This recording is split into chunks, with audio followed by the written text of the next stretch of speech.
speak about what it was like growing up. Tell me a little about your parents. Well, I tell you, I was the only child my parents had. What I was told, my mother had a few miscarriages, and I was the only one.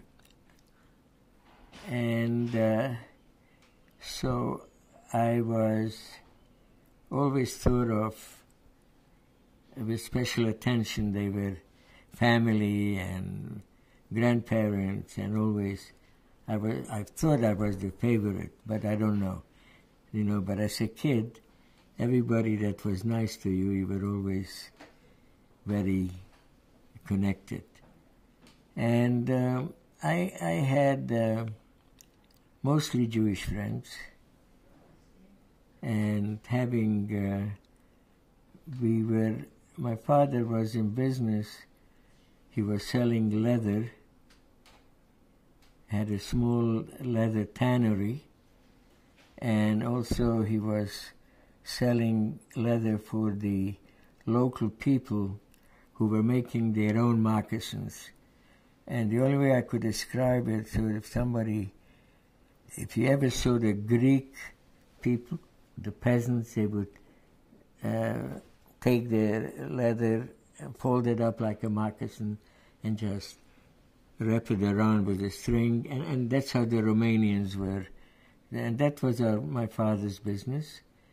He had 5 sisters, and 4 lived in our town. 1 lived in Satmar, and then his oldest brother lived in Hungary, in Kisvárda. Were you close with your parents? Very close. I was, I was a young kid. I wouldn't go any place without them, and we were always. My father sometimes would travel once a month to the villages and either take orders or deliver by the order, and I would look forward to that also because it gave me a chance to see how his life was evolving besides just being in Sziget. So I always enjoyed that, and my mother happened to be a very good cook, and my father used to find at the shul sometimes people from other towns would come in for a few days or for a holiday. He would always bring them home, and we used to have a couple of young men who went to yeshiva, and I don't know, in Yiddish they would have kest. They would come and eat by us. On Tuesday was this guy, and on Wednesday was somebody else. So that was really part of our life that I found it to be very novel, and especially when we would see people from other towns, and they would, especially when they were sometimes programs in a small village initiated by your enemy. So that was the time when really things were a little bit more uncomfortable, but not so much in Sziget. But all I knew is that when it came to holidays and they would correspond with the Gentile holidays, he always told me, don't walk on the same side as the churches. Walk on the other street or on the other side, because there were incidents where people, young men, would always sort of find an excuse to pick a fight with you. But otherwise, like you adjust and you get used to it. And neighbors were very, it was a very tight community living. And let's get to the war. Let's get to the war. And this went on until 1939. 1939, by then, when the war broke out, and within a short period of months, we saw people running who ran away from Poland or ran away from Czechoslovakia. We were the border town, so we were right there.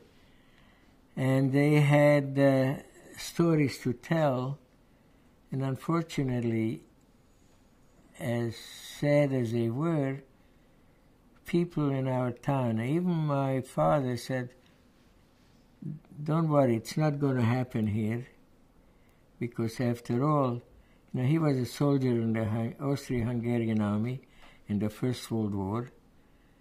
So he said, look, these were people who were loyal to the Hungarian army, and whatever happens, the war will be over before even it gets to here.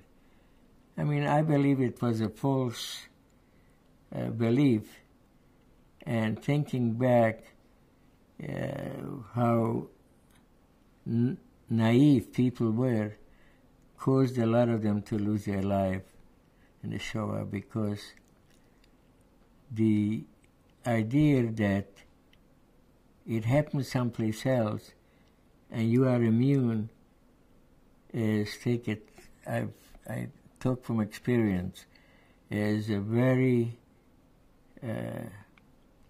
false concept that it's going to work out, because even though you wish for it, and I tell you, when I went to Cheder, as much as I was not a very dedicated student, but I made believe what the rabbi used to teach me, that, if you behave and you do the mitzvahs and you daven and you do this, God will protect you, and God will look out for you. And I just want to say, and then when I wound up in the hellhole of humanity, I questioned. I said, what kind of a God is this that just abandoned us? My father, he was a very good man. My mother was a very religious woman. But then, you say, what crime did I commit? Why is it that we were so singled out? And I thought, the only thing I can think of is because we're Jewish, for no other reason. And that, at times, if you think about, in general, when things happen, and not only at this period, every period, people become very complacent. Well, it's going to happen someplace else. It's not going to happen here. Or we don't have to worry about this guy because the other guy will be looking out for you, or whatever. And it doesn't work. And reality is that a lot of people live in a belief still that I was once taught. And I have very mixed emotions to think why they even drum you in with this type of idea that things are going to work out as long as you behave. If you want to behave good, this is human nature to teach you that if you're good to people, people will be good to you, unless you have somebody who is out and out to destroy you. And that happens even in today's world, be it in Africa, in Darfur, or in Latin America, in the Balkans. It's all over like that. People have short memories and short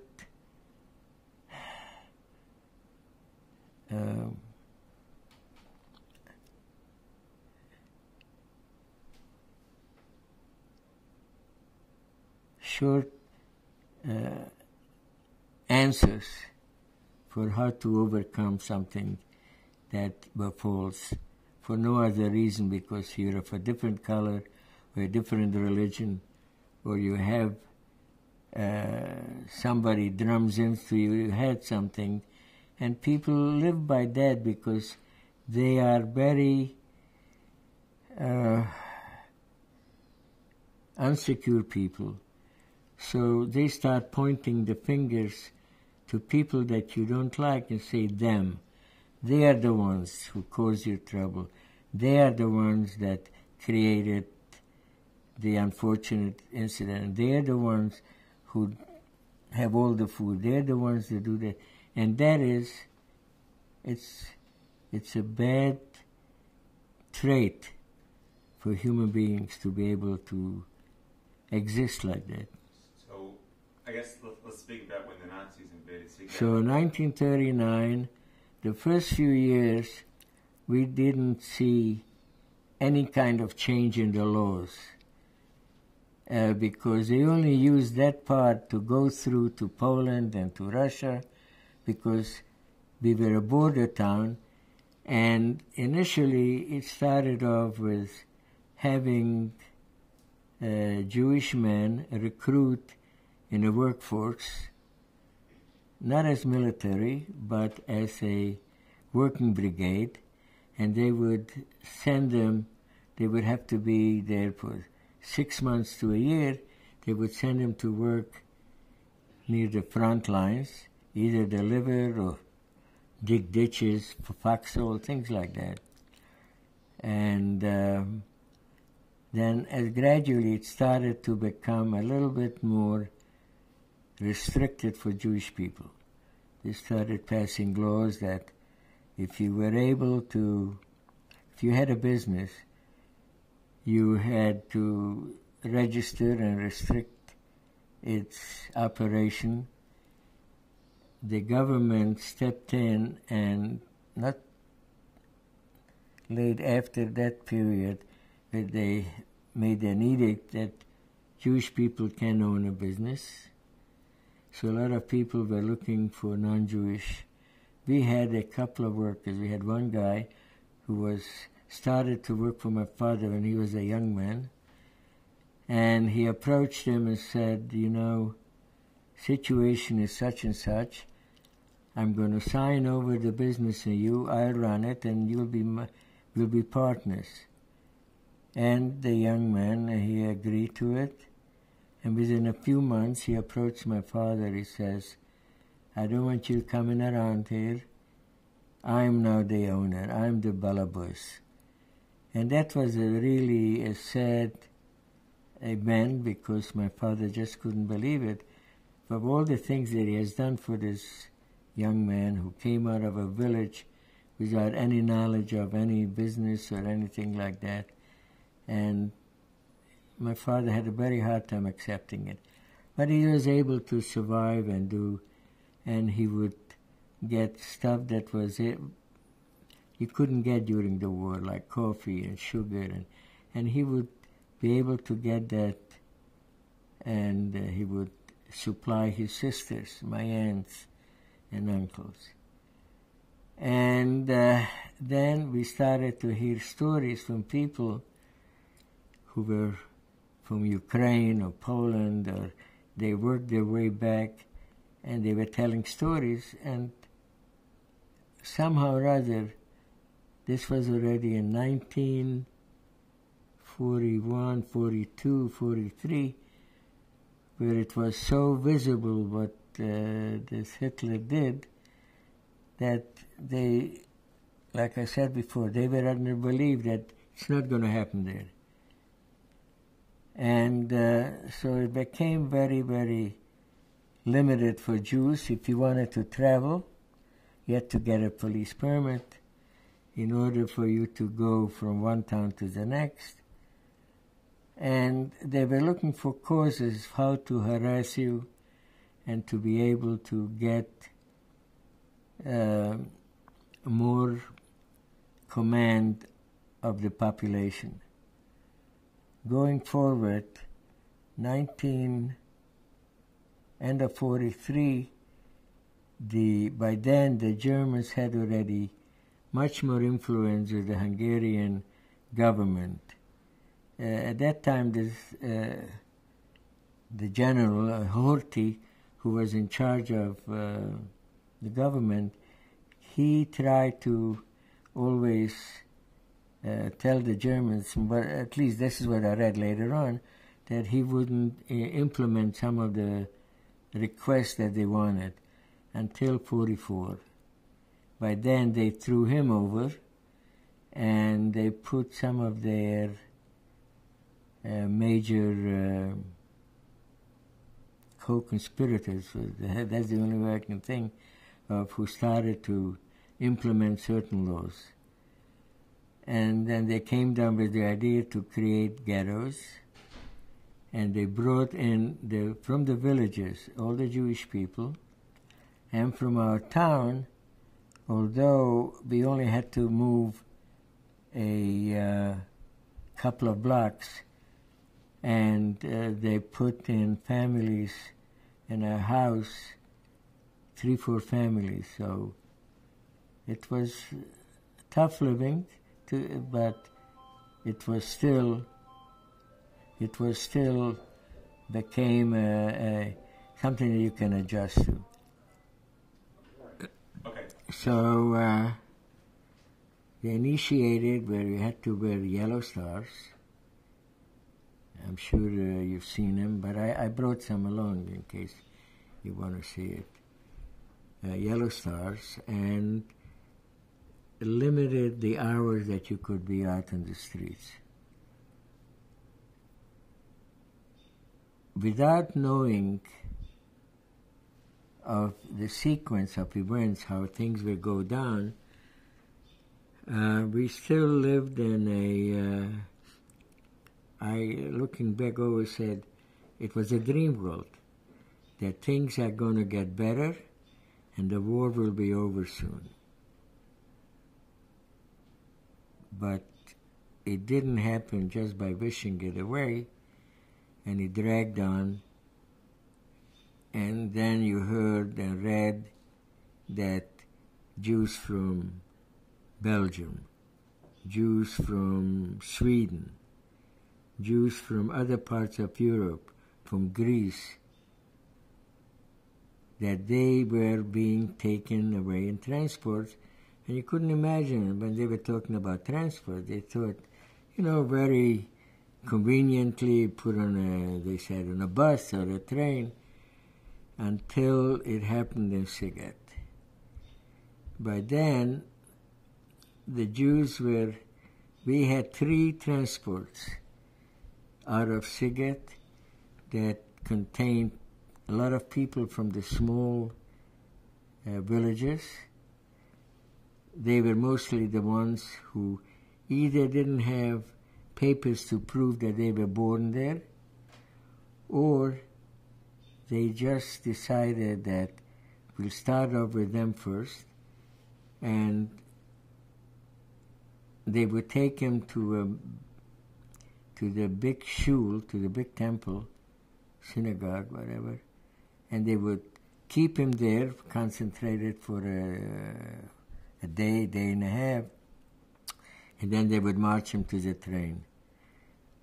But words were just trickling down of what kind of transportation, and most of the people were not aware of it. Even the Jewish agencies who were supposedly getting the information, they did not want to alarm the congregations of the people, so they didn't talk much about it. And finally, they come in, and we were the last number. They said, you can only take 1 suitcase with you. And I remember my mother said, well, we don't know where we're going, so she made me put on 2 jackets and a sweater, and in case something we needed. And I mean, very uncomfortable. But on the other hand, who knows, he might come in handy. The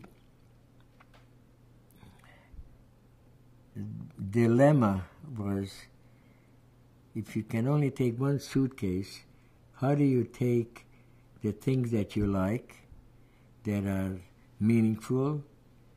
So we started, first take pictures, because that, if you lose it, you'll have nothing to look back on. And we went ahead and got ourselves mentally and physically adjusted. And the last transport, we were marched to the big synagogue,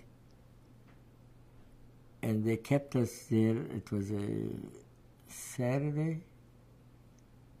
They kept us there, and the next day, they started to march us to the railroad station. We became unaware until we got to the railroad station. I saw it was a regular transport wagons, small windows, and they made you get onto with about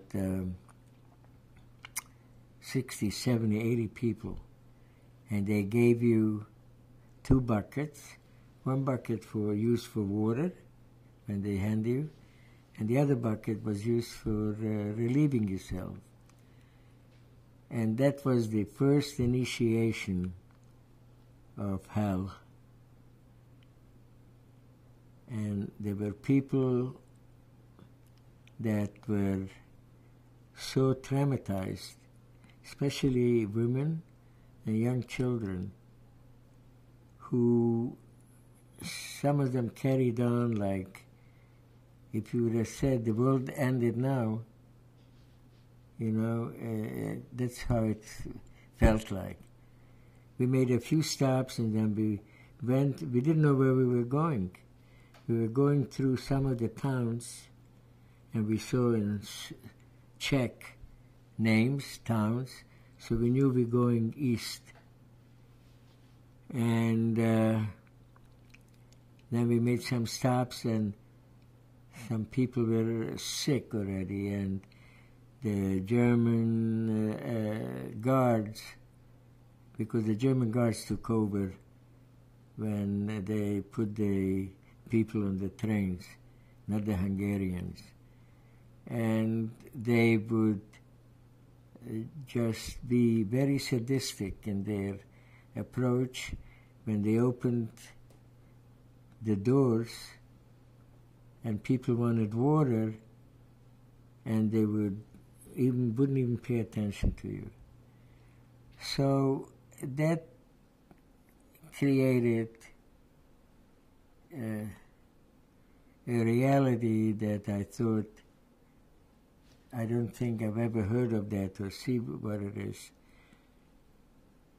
And everybody, like my father, and tried to assure my mother that everything will be all right. He tried to comfort me. I was a young boy. I was 14 and a half at the time. And it became very disillusioned that there are people in this world that do things like that. Anyway, it was about a 4-day ride, and finally we come to the destination where the train stopped about outside. When you arrived in Auschwitz-Birkenau, the railroad cars would come right in to where you would disembark with platforms. And we had, at a time, about, we arrived around midnight or maybe later or whatever, and we stood there in those wagons till about early in the morning. It was still dark. Finally, they moved us up, and we look outside, and we see a sign over there, Auschwitz. Didn't know what it was, who it was, or where it was. And they make you come out, and I see people in striped uniforms. They looked like pajamas. I said, who are these people, or where are we? That's when the world turned upside down for us. We saw the SS and other officials and soldiers with dogs. I mean, it was a whole different... We haven't seen anything like that in the movies because they haven't made it yet. And it became bedlam where people were just losing any self-respect for one another because they made you line up, men on one side, women and children on another side, and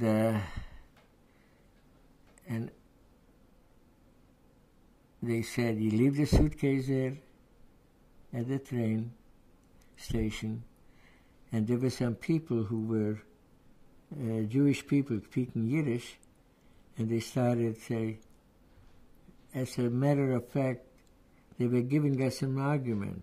What are you doing here? What's this to do? Don't you know what's going on? They're already there for a number of years.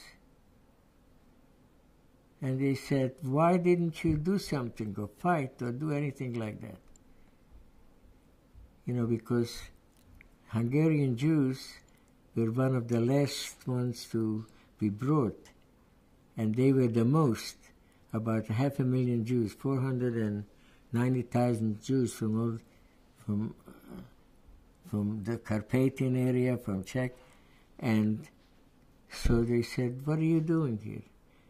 Anyway, when they saw us line up, I was next to my father, and he asked in Yiddish, "Wie alt bist du? How old are you?" And I said, I'm 15. My father was at the time 52, and he said, "Sag ihm, du bist 17. Tell him that you're 17, and my father is 45. So sure enough, we come and we see ahead the way they separate the people. Some of the elder people went to the left, people who one went to the right, and women with babies, they went to the left, and sometimes they would try to run back to the group and so forth. There was total bestiality, total sadistic nature of human behavior that I have never, as a young boy, never experienced. And ever since then, that I think about it, I don't think the world has ever seen with that type. Maybe in today's world where communication is easier, where you see what happened in these villages in Darfur, for being of a different community, and they would just brutalize you. And so the wind-up was that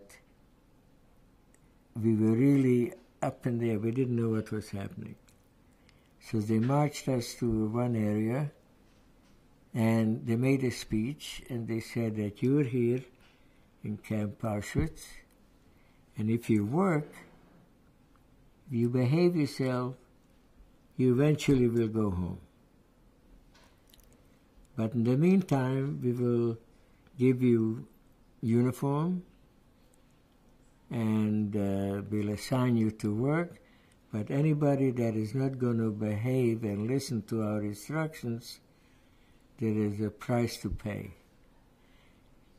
Now, if you have any jewelry, if you have any money, if you have anything, you better empty it out now, because if you find something, we'll shoot you. So from there, they marched us. Oh yeah, we saw the women and children, elderly people. They were marching to another section. And you smelled in the air and you saw flames. And it was very unusual aroma, odor, which later on we found out what it was. But in the meantime, that particular episode lasted a number of hours, and they marched us into a barrack and said, you men are going to go and shower, and when you come out, you will get your uniforms. So there was a whole procedure where they had to go through the disinfectant, they cut the hair, the men who had beards, the men who were what they call religiously very, they couldn't accept what happened. By the time the people were shaved and you came out of this whole disinfectant, people didn't recognize each other. You know, I knew somebody, but an elderly man had a beard for all my life. When I saw him, I didn't know it was the same man. And later on, we learned, unfortunately, that the people that went to the other side, to left, they were not bashful, these prisoners who were there before, and talk about it like I would talk about somebody lighting a cigarette and say, you know, they were to the crematorium. For a minute, we had to hesitate and say, what is a crematorium? You know, we didn't have that in Szeged, we didn't have that in history books. So you got to know little by little of the bestiality that they carried out.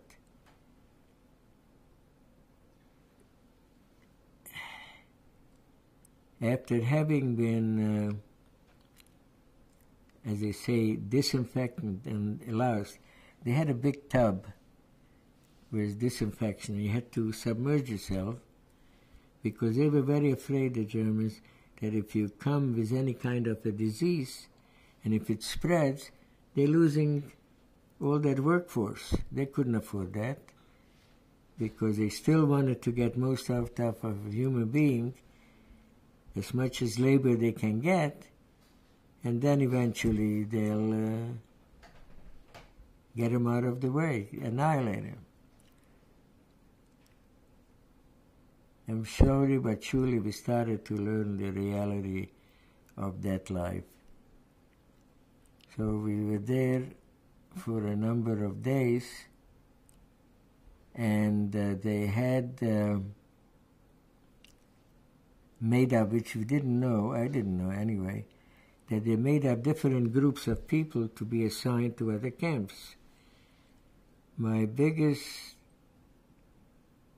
concern was I haven't been separated from my father all my life, and we were very close, the same as my mother, but especially as my father, and he said, don't worry, we're going to be together, and I said, okay, we'll be together, we'll manage and take care of our, help each other out, and sort of do the things that we normally would do, and we will be together.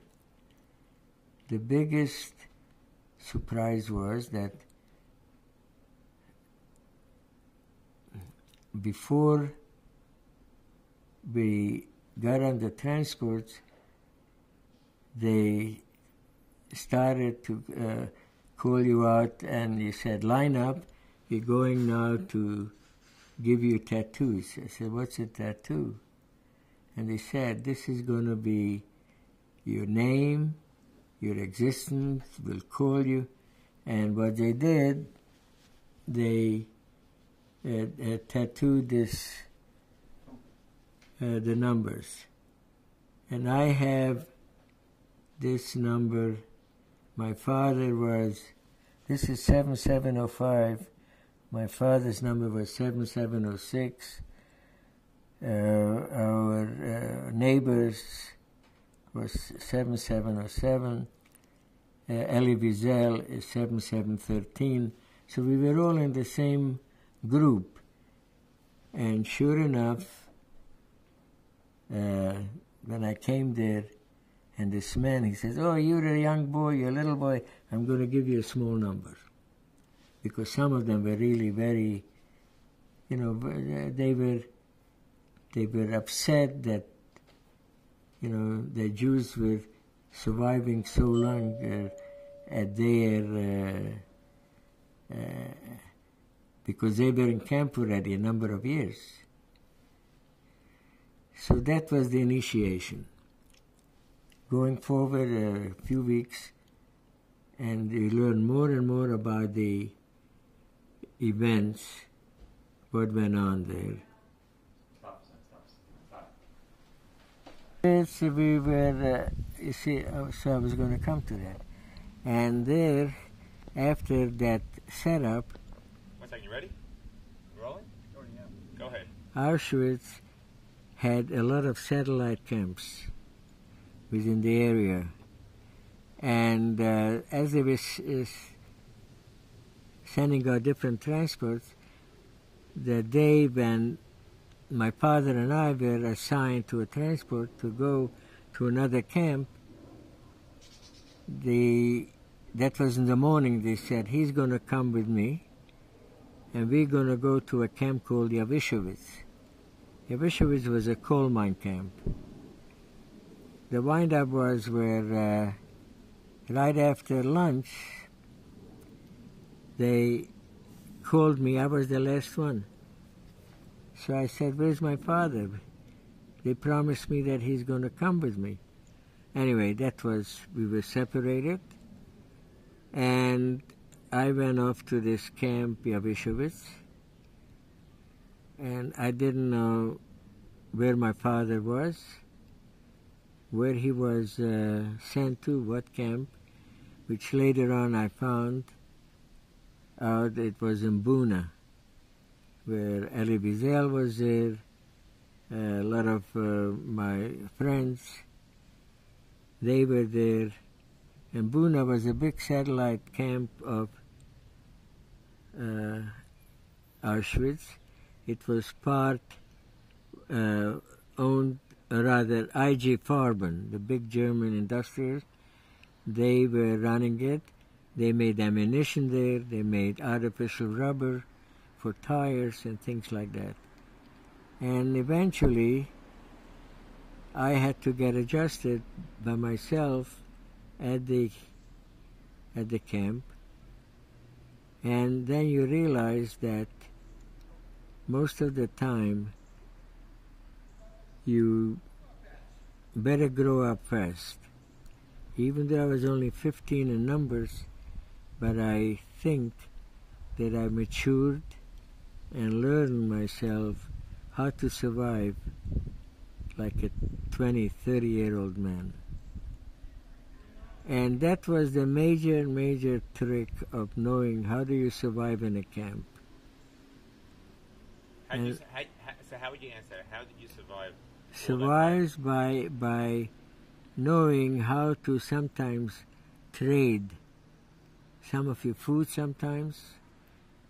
If you had anything, if you're not a smoker, and you were able to get hold of some cigarettes, and you were trading it for people, they would give you part of the bread, or give you part of the soup. And then the diet of the day was you got a slice of bread about this thick, about the size of a palm, like this, piece of margarine, a small piece, and black coffee. And that you had to learn how to ration yourself. Some people, they would eat it right away, and then came the rest of the day. If they had a good pair of shoes, after a few weeks, they would trade them off for a certain amount of food. Because this is the only possession you had. Hold on to your shoes, and that's it, and a belt. And you got a canteen type of a metal that you got the food in, and you had to watch that also, because people who would trade it off then look to steal it from you. And then I realized that human beings can treat themselves, take worse than animals do. They have sunk to the lowest level of humanity by treating each other unheard of, just for survival.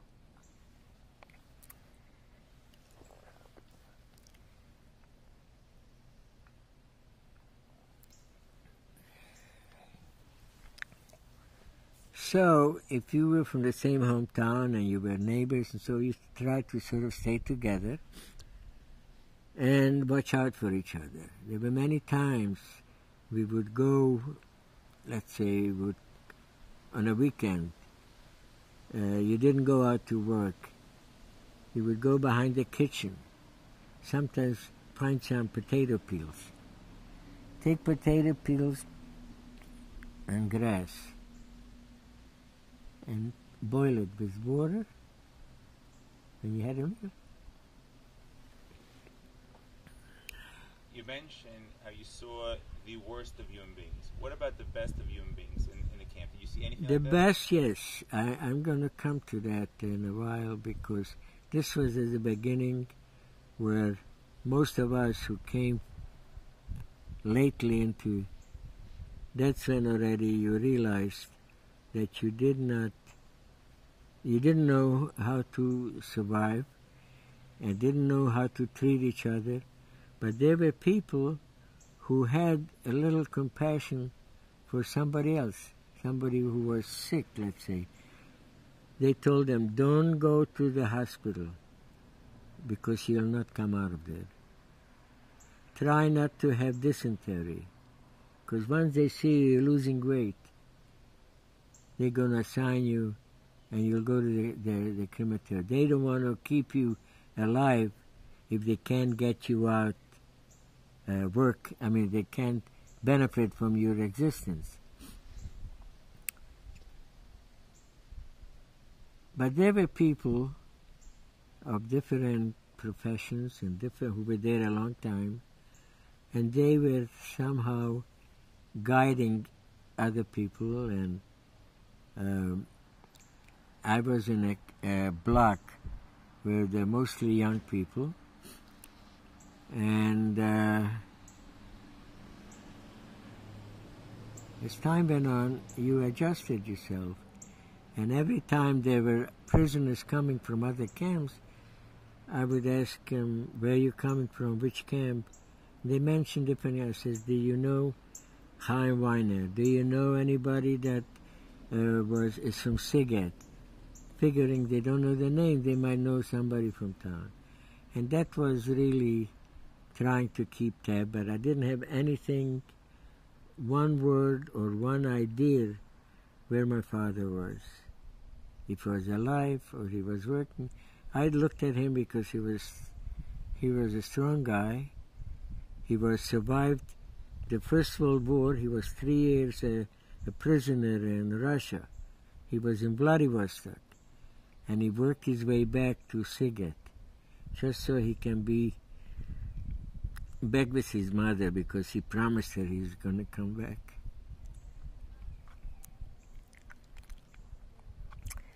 As time went on, and we would get certain news of the war, small pieces, that the Russians are advancing on the east, the Americans are in Europe, things like that. So we had that hope that the war will be over shortly. Just try to hold out. I worked in the coal mine with other boys. Our job was, when they mine coal, they put it on a belt, a metal belt, where it brings it up further up before it gets brought upstairs. And our job, the boys, will pick out the rocks, because you have a lot of rocks that are not coal. So we had to go through this whole examination and pick out the rocks and then gather it and ship it to another area. So that was our job. By then already, this was already to the end of September, October, and we would hear once in a while they had air sirens going off. She said, "Oh my God, it'll be over soon. We'll be liberated." And a lot of prisoners were working in town, in Yavishowitz, and they would, I don't know, maybe they found a ring, or they found some other things that the prisoners had just left behind. And they would trade in town with people for certain food, for certain things that they couldn't get, like cigarettes, other things, depending on what they needed. And so they would come back from town and tell what they heard and what was going on in the outside world. Comes December, they say the Russians are not far from Auschwitz. Yavishowitz was about 20 kilometers from Auschwitz. There were a lot of satellite camps. And the first thing we noticed that was very unusual, they would take some of the people, some of the workers, and have them gather it up in the morning, and instead of going to work, they would ship them out to march to another camp, but they never got there because a lot of them were shot on the road. So they said, "You're going to go to another camp," but that was the disguise of how to get people calmed down. There's one thing that the soldiers and the leaders didn't want to have any type of sort of revolution among there, even though they were outnumbering us with their ammo and so they said, "You're going to go to another camp and we're going to march you there." Anyway, afterwards you found out what happened. A lot of people, some survived, some of them ran off. So the word came down that they're going to they're emptying out the camp, and we're going to go into Germany, in the deep of Germany. So they marched, they emptied out the camp, and 3 days or 4 days after they took us out of Yavishowitz, the Russians arrived in Auschwitz. So all they found there was just some kids and a few, where there were millions of people held there and killed off. They were the ones that they found there. And the Russians, if you read some of the history of them, they couldn't believe what it was. Concentration camp, crematoria, things like that. Because prior to this sophisticated killing, they would shoot him and leave the body to rot. Let me just back up. What about the last time you met your father? So, right, I come to Buchenwald, and after it was the height of winter, I almost couldn't make it because I didn't sleep. We marched about almost over a week. And finally we came to it was a big barn where they let some of the kids stay there overnight. We were schlepping the wagons with the supplies for the coffee and for the other things. And I kept falling behind and falling asleep. And I had a friend of mine he should rest in peace. He just passed away a couple of years ago, Armin. He kept on saying, come on, wake up, don't fall asleep. You fall asleep, you're going to freeze to death. And there was another fellow also, Zoli Blau. And so we kept each other alive. We were there a couple of days trying to formulate it, trying to decide how they're going to get us into Buchenwald, because the Russians were coming very too fast. So they put us on an open car, train, and the last few days so when you arrived in Buchenwald, they put you in quarantine. There's one thing that they were afraid of, any kind of typhus, tuberculosis, any catching diseases. So you was there a week to 2 weeks. The sick, they were eliminated, unfortunately, within that period while you were there in quarantine. And after they came out of there, every day there were transports coming in. So I was already assigned to a block that was one of the main camps, no more the quarantine camp. And I would go to the quarantine camps and I said, where is you from? They said different camps. And again, I didn't find my father. As I was walking along the fence, there was a guy from my hometown, this Armin.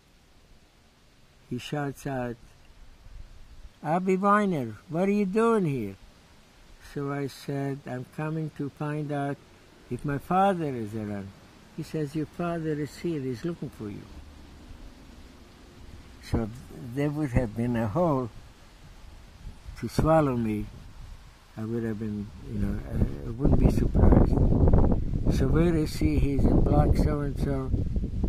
Now, in the meantime, when I was assigned to the block, there were two people who were very, very good. You say, where did you come across good people? One was, there was a Czech leader of the block. He was the spokesperson. As a matter of fact, he became one of the righteous Gentiles because he was in charge of this block and who was really saving many, many kids. And another one was an assistant to his, was a German prisoner whose name was Civilian. He was a what they call it, a Jehovah's Witness, and he was an anti-fascist. So he was in and out of camps in 1933. That I just found out very recently. But when he was there, so his father was there, who was a doctor, and his brother. They were all there in Buchenwald. So I had to get a pass to get into the quarantine camp. I go to him and I said, this and this I need. He says, okay, I'll give you. And I remember the bread that I had in the morning, I had in my pocket. So in case I see my father or what, didn't know the situation. So I got the pass, I come there, and the barracks, held about 1,000 people, maybe more. And you walk down, and you see on the corner of when you entrance bodies, like logs, piled one on top of the other. And everybody is like zombies. They also had to march. And finally I see a man from my hometown, and I said, his name was Singer, I think. Anyway, I says, do you know my father, Chaim Weiner? Oh yeah, he's there. They're cutting his hair and they're shaving him. So I started walking, and to tell you the truth, I was stopped in my place, because I saw people there, and I said, I don't know how I'm going to take it if I see my father there.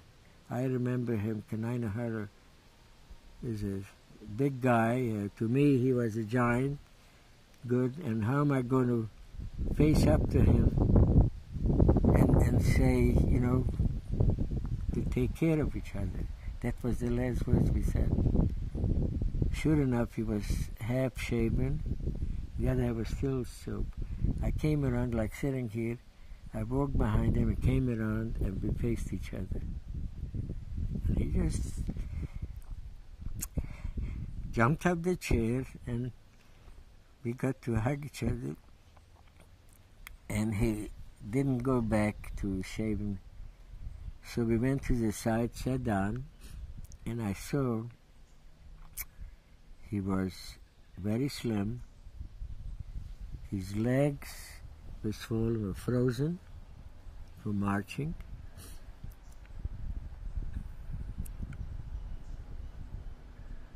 This Armin, my friend from my hometown who just passed away about a year ago, he said,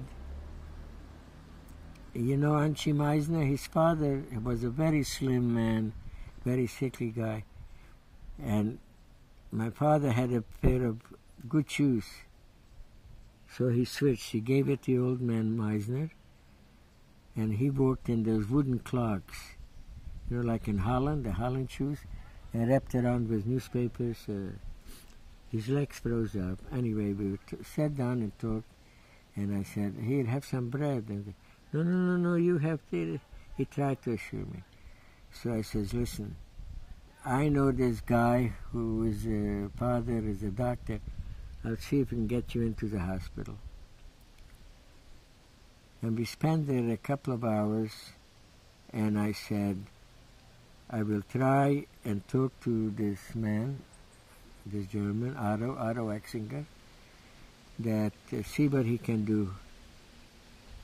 And that was on Monday.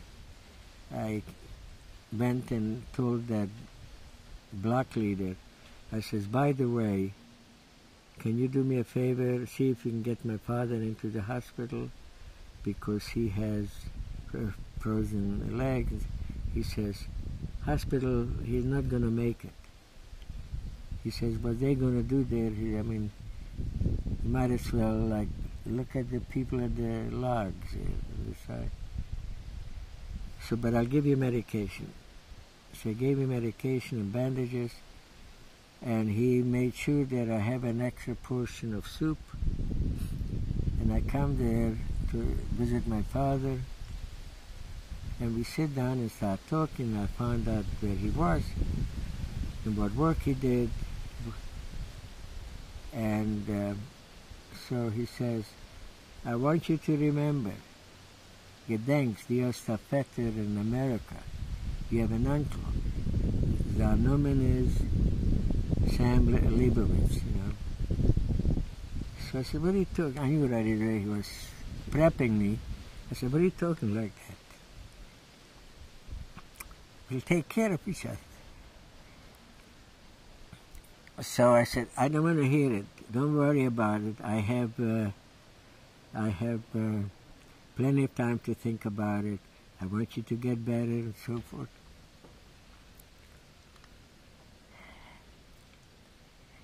So after I said, eat, I left the food there, eat. He didn't eat. I'll eat it later. After we said goodbye, I come back the next day. It's Tuesday.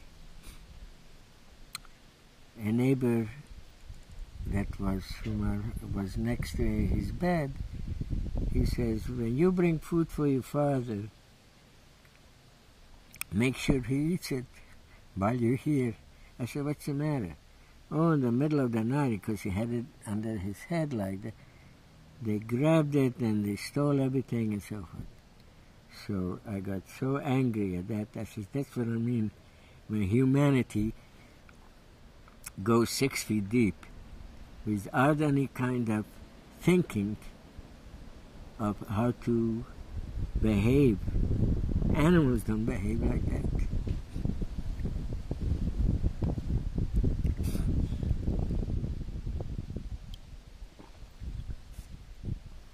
Oh, man, excuse me. When I was in there, and this guy said that you had to do it. He said he goes into this whole dramatic story, how everyone had to have a cat wherever barracks and they were in. And that cat, in the middle of the night, over to one of the guys sleeping with his cat. And when they lined up, both sides, started shouting around. Okay.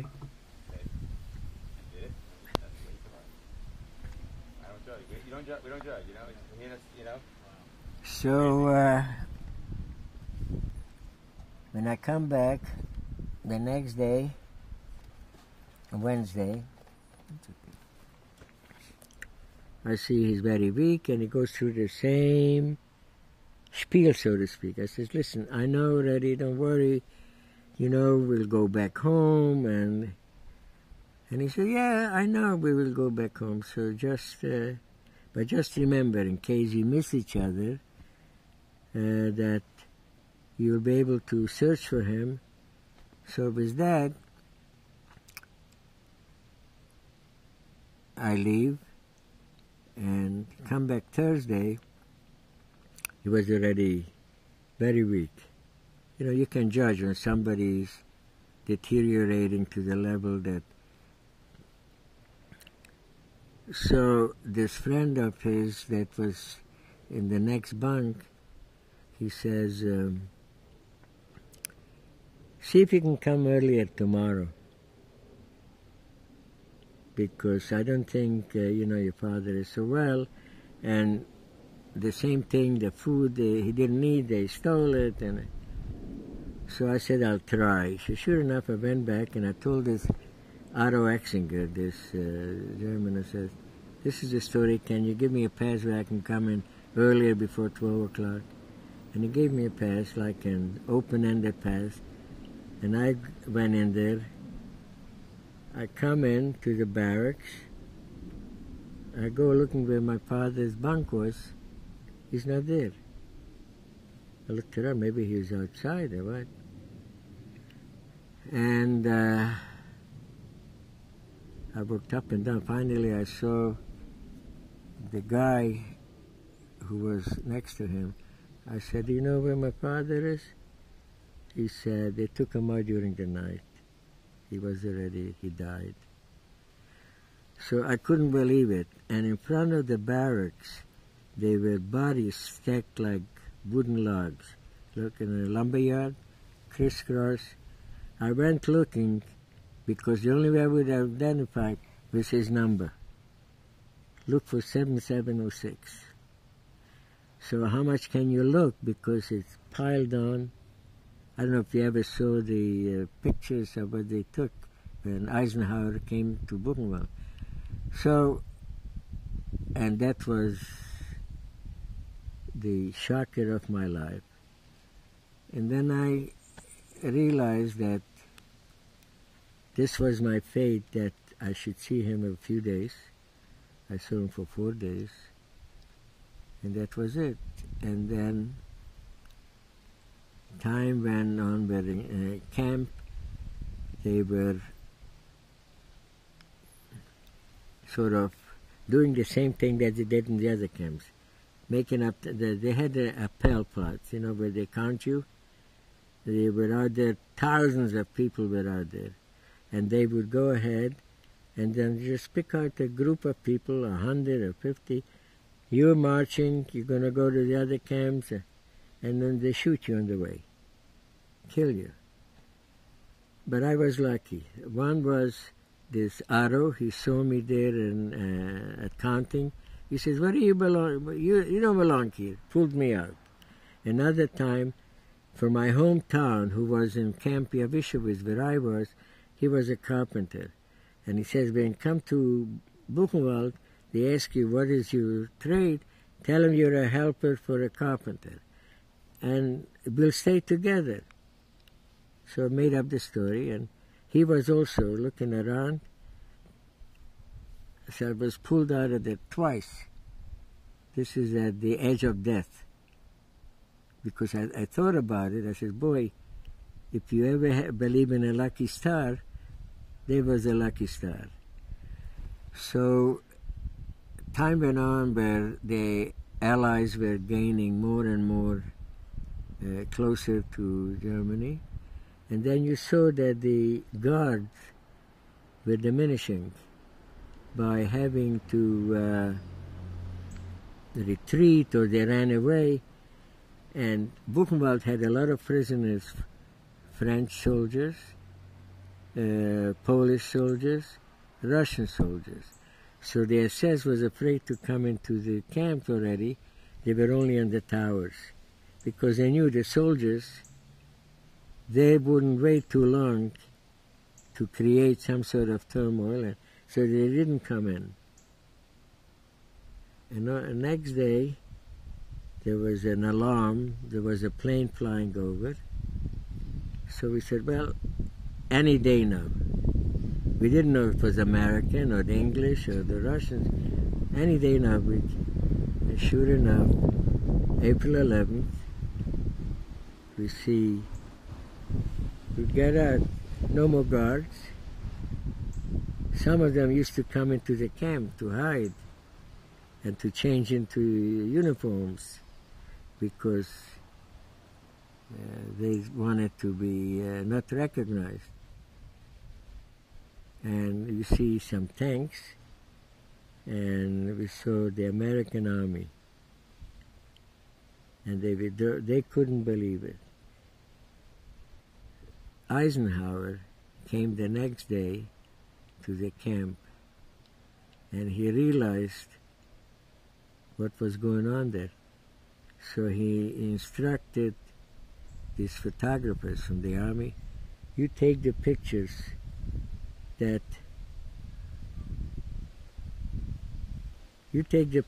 of their of this, so that one day that people won't believe this particular episode, what they saw, they'll try to deny it.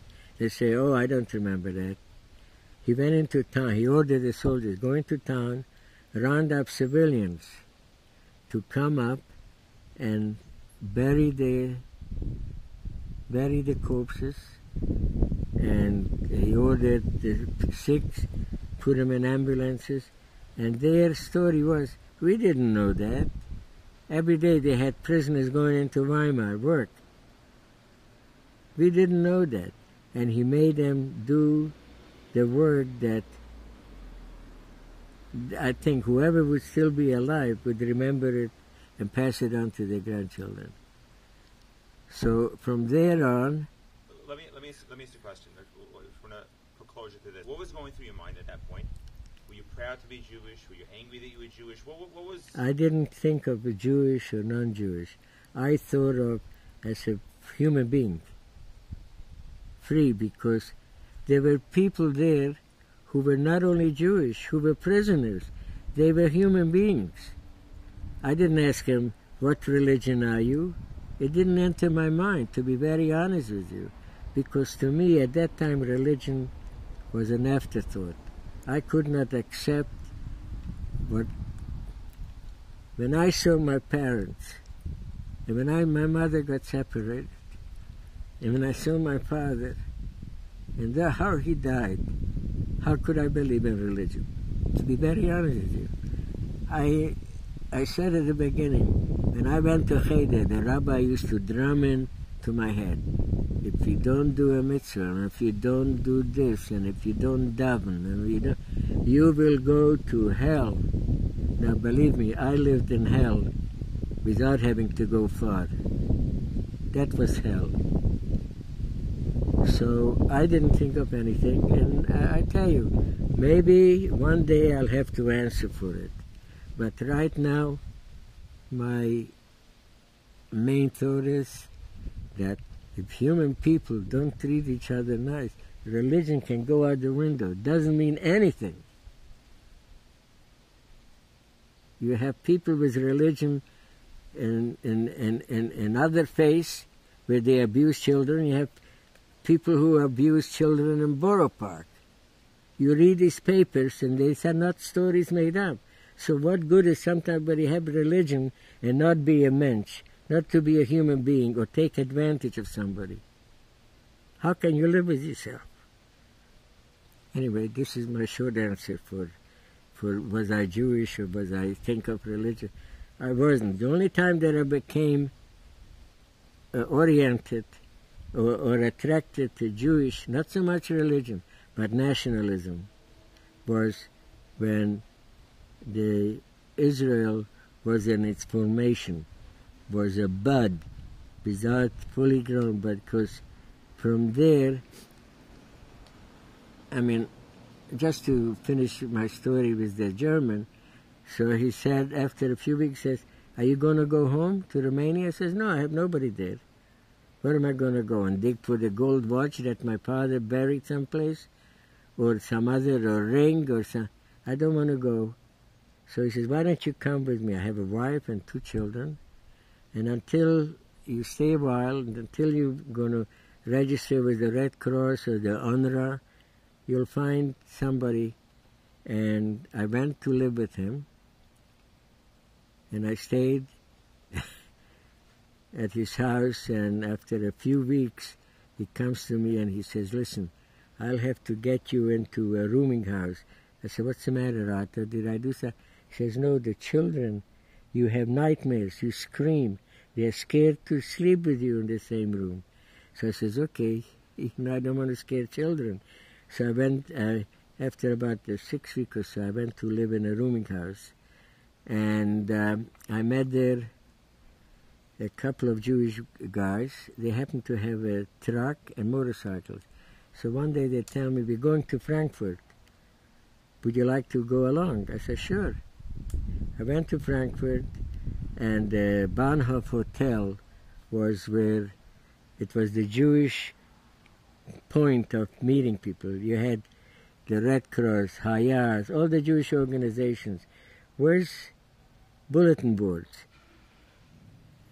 Joe so-and-so is looking for Lily so-and-so, things like that.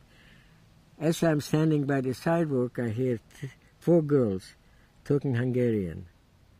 I go over to them, I says, where are you from? One tells me from Satmar, one tells me from Munkac, somebody says from Budapest. Says, Budapest? I had a cousin there, her name was E.B. Weiner. E.B. Weiner? You must be Abby Weiner. I says, how do you know? She talks about you all the time. You're her little brother. So I said, what? Where is she? We live on the 4th floor. I started running. No. She went to Munich to pick up her brother who's in the hospital, Gershon. So I left my address, and I said when they feel up to it, they can come to Würzburg.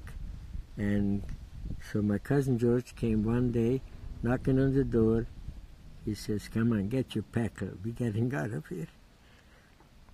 So I went to Frankfurt, and that's where I met my cousin, who was really like a sister.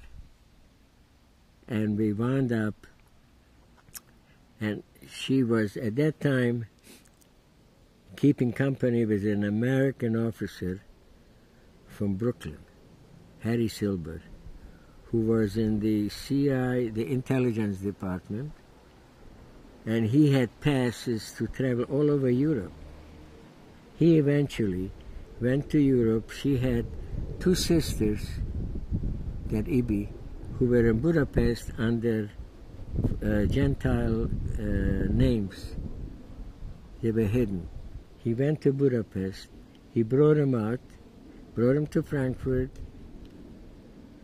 Irene and Babu. And so the family as a unit stayed together in Frankfurt. The one of them is, as a matter of fact, is Yossi's grandmother, my cousin Irene. And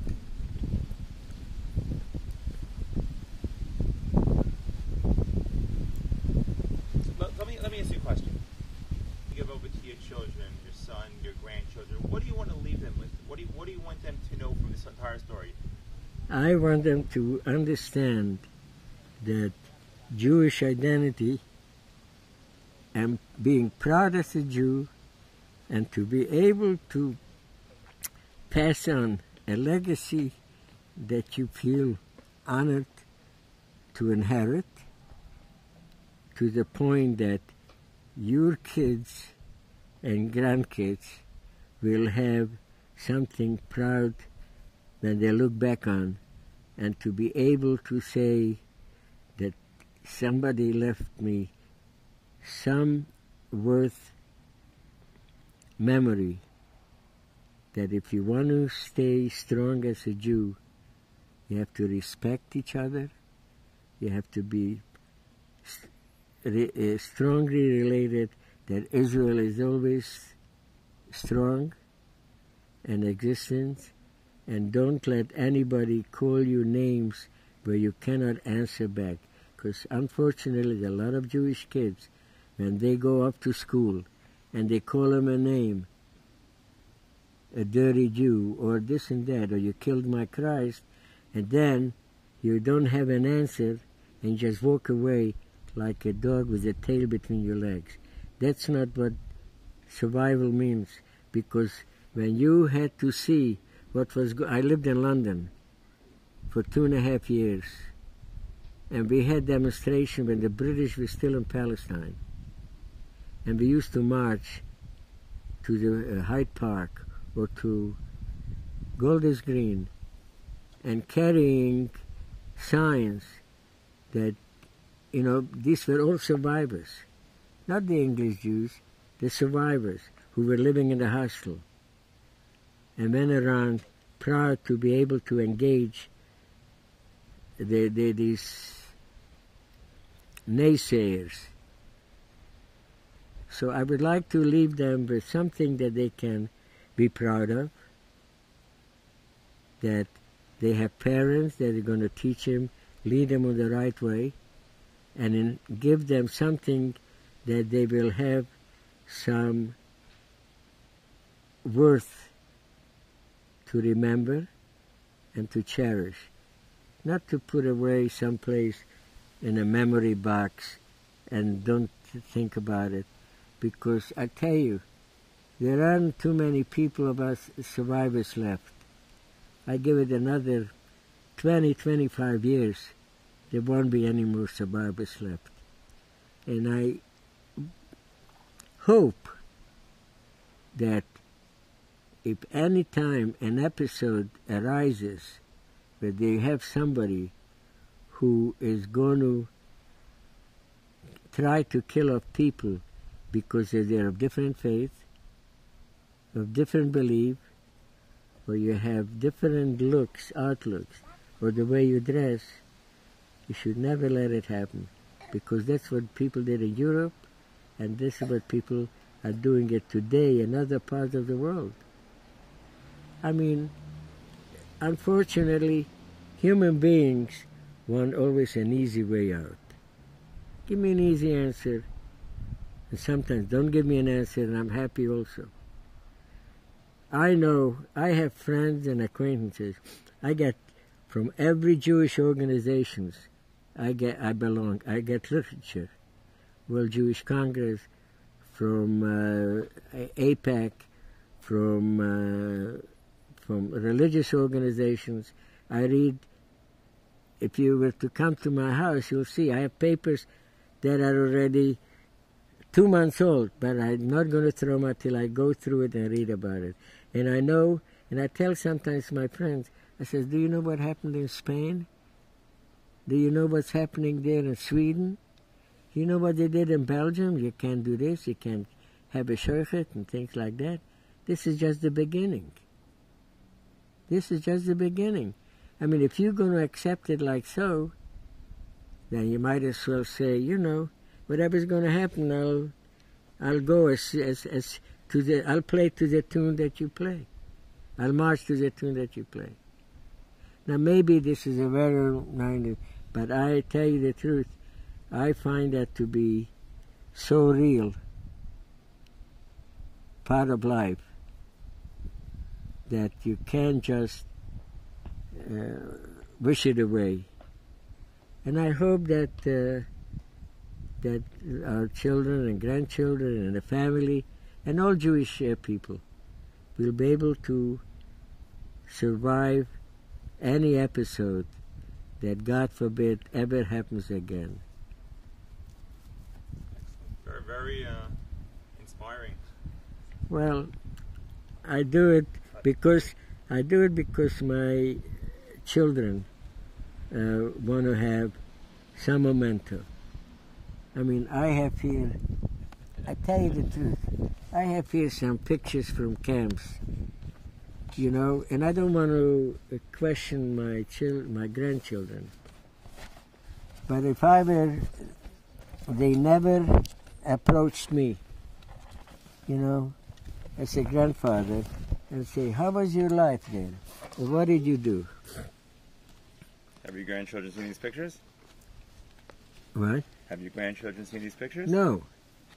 Not because they, to be very honest, they never asked. Never asked. But this is bookmark. Here, I just showed it. Yeah, so, you know, I don't really remember exactly what age it really occurred to me that my dad was a Holocaust survivor. I mean, we learned about this in school, and,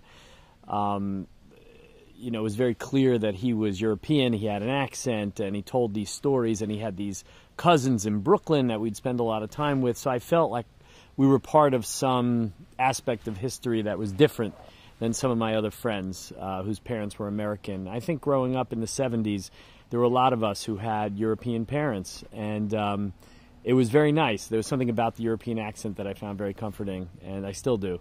And it's something that I'll probably miss, and I miss the fact that my kids won't have that. But for me, he was just a dad. You know, we'd go to Met games, we'd go to Jet games, we'd walk around the city, we'd do a lot of typical things that you do with your dad. And but there was also this other side that was very different. It was like a certain heaviness and a certain kind of responsibility that began to become a part of me even back then. I always had a very strong sense of Jewish identity, a sense of being proud to be Jewish from day one. I was always that way. And a sense of wanting to wear my Judaism on my sleeve, so to speak, and side by side with accomplishing things, you know. So, you know, my dad always instilled in me a sense of that, you know, the sky was the limit for me. I could do whatever I wanted.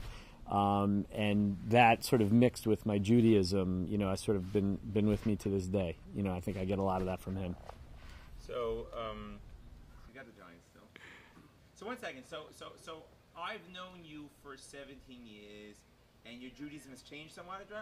Is that associated at all with growing up, hearing stories of the Holocaust? Is there any not necessarily, no. I mean, I think the Holocaust is a very big part of my Jewish identity, and more so now in the sense that I feel like, you know, as my dad's getting older, and he should live and be well, I have a certain responsibility now to my kids. You know, the mantle is on me and my sister in our family to really carry on this memory and this part of Jewish history, which I think is critical. And I'm trying to give our children, Barbara and I are trying to give our children a sense that they are special. You know, we had a recent story with a patient, which was quite amazing. I operated on a little boy whose parents are on the Upper West Side from family, and he had epilepsy. We did a very radical operation where we removed half of the brain to cure his epilepsy. And sure enough, his mother's father is from the exact same part of Europe as my dad. And I was sitting, this gentleman passed away, I was at the Shiva, and I was sitting around thinking, wow, this is unbelievable, like the Jewish people, the fate. Here you have two people from opposite ends of the world who end up in the United States. One becomes a doctor, one son becomes a doctor and does this type of medicine, and another one has a grandchild who has this terrible disease. And they both made it here, and they both can help each other. You know, they both connect in this unique way. It's just amazing to me, you know, that how this sort of plays into my career. But I would say, like, religiously, my religion, my sense of Yiddishkeit was there from the beginning. I think sitting around my cousin's Shabbos table in Brooklyn, I had a sense of the warmth, a sense of the down-to-earth and special feeling, and I was always like that. So I was religious growing up, even though my family wasn't necessarily Shomer Shabbos. We were always in shul. There was always Jewish things going on in my home, and I felt that way from day one. I think when I hit the age of 40, I was getting more interested in deep questions about faith and how it relates to my work and just one's purpose in life. And I said, you know, you only live once. I'm going to start advertising my Judaism. So there was an evening in, I think, 2006 or 7 when I was honored at one of the big NYU dinners. And I was bringing my little kids at the time. And I said, I'm going to be speaking in front of like 1,000 people for like a minute or two. I'm going to wear my yarmulke. And I just put it on that night. I came out of the closet, so to speak, and nobody said anything. And I've been wearing it ever since. So, but I think I've gotten more serious about my learning, which I always enjoyed, but, you know, trying to make the most of life. Fascinating. Did your parents ever speak? Good question. Did your father ever speak about life before the Nazis? Yeah, sure. In fact, when I was 8 or 9, we took a trip back to his hometown in Siget. I do remember it, and in fact, I remember that his house was still standing, and there was a woman there in the next home who must have been in her 80s, who came out and clearly remembered him, remembered the family. She probably had been living there before the war. And it was quite emotional for my dad. He did talk about it. I was very interested. I was interested in hearing what was school like, what did he do. You know, he said he would, you know, play cards on Shabbos. Sometimes they'd sneak off to the movies. He was a typical kid who would like to have fun. And he was an only child, which was also unique. I have a niece who has a genetic condition called glycogen storage disease, and I wonder if somehow that played into my grandparents' ability to only have one child, which was kind of unusual back then. There were a number of miscarriages, I understand. So my dad was an only child, so we would talk about that. But yeah, I would ask him. I was very open about asking him about that. Do you feel your father had an influence in your career choice? My father influenced me in the sense that there was always a sense of expectations. I'm sure a lot of Jewish kids had this, where they came here, they made it here, this was it, and you know, don't mess it up. You know, like you have all the potential in the world.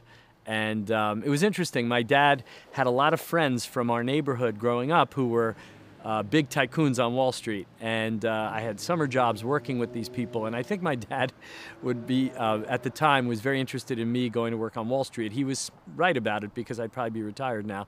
Instead, I'm working very, very hard. But he respected my decision. Like there was that one summer, I think it was 1983, where I decided to leave working on the floor of the New York Stock Exchange and go do research at Albert Einstein. And the guy that was hiring me, the Wall Street guy, laughed. He said, "You're going to be killing yourself in med school." And he was right. But my dad respected me, and he still respects me this day because he gave me the sort of independence to make my own choices. But the expectations were very high. It was not spoken, but it was felt. And it was more of an empowerment. He gave me the sense that I was special and that I could do anything in the world. Wow. What's the one life lesson that your father's instilled in you? Either by osmosis or not? Yeah, a major life lesson is, you know, the power of survival, the power of picking yourself up, that no situation is irreversible. You know, just the ability to start a new life and have a relatively normal life. I mean, my father had very few problems. I mean, you would never know that he has suffered this horrendous thing. So he was an extremely positive person. The other thing about him is there's a strong sense from him about menschlichkeit, like being a good person. You know, that's just something that he lives every day, and that's a huge life lesson. I mean, I would go around with my dad, worked in the clothing business, and we'd go to the coffee shop and the luncheonette, and he would know every guy behind the counter, from the most junior person to the most senior person. The doorman of the building would all know him and would schmooze with him, and that's the type of lesson that I would learn. Just like he had that certain warmth, a certain gentleness that and respected everybody, no matter what their station in life was. Also very selfless. He's always the guy who would drive to the airport to pick up any cousin that was coming in from Cleveland or wherever, would never ask questions. You know, these are high standards, you know, for me, you know, to keep. Like, he's always thinking about somebody else. It's a joke. Like, anytime I would drive behind him on the highway, he'd pay the toll for me. You know, I could never pay for him. To this day, you know, I probably earn like much more than my dad ever earned. Thank you for all that blessing. But he won't let me pay for a thing. So sort of this selflessness, this sense of Menschlichkeit, those are very important lessons that I got from him. The exact same thing. I live next door to my parents. Exact same thing. When I go to the airport, they take me, and so I don't feel too bad because you have a year, a couple of years old. You Baruch Hashem, your father's alive. Yeah. Anything you want to tell him? What would you want to tell your father? What message you want to tell your father? Tell him that thank him for everything that he's done for us, for me. He's given me a very strong sense of self, given me like a really amazing platform. I had a great childhood, and to thank him for,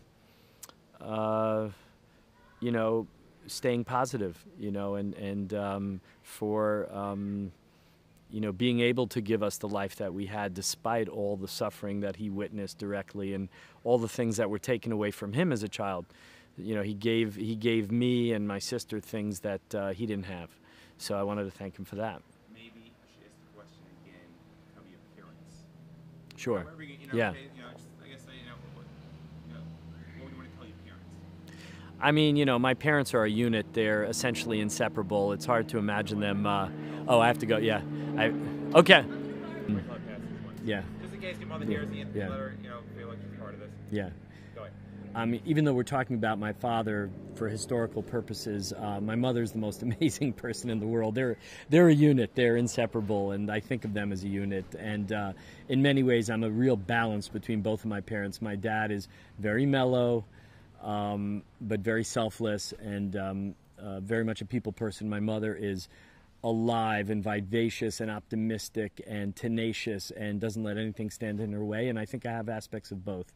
And they're just, you know, the most selfless, warm, wonderful people.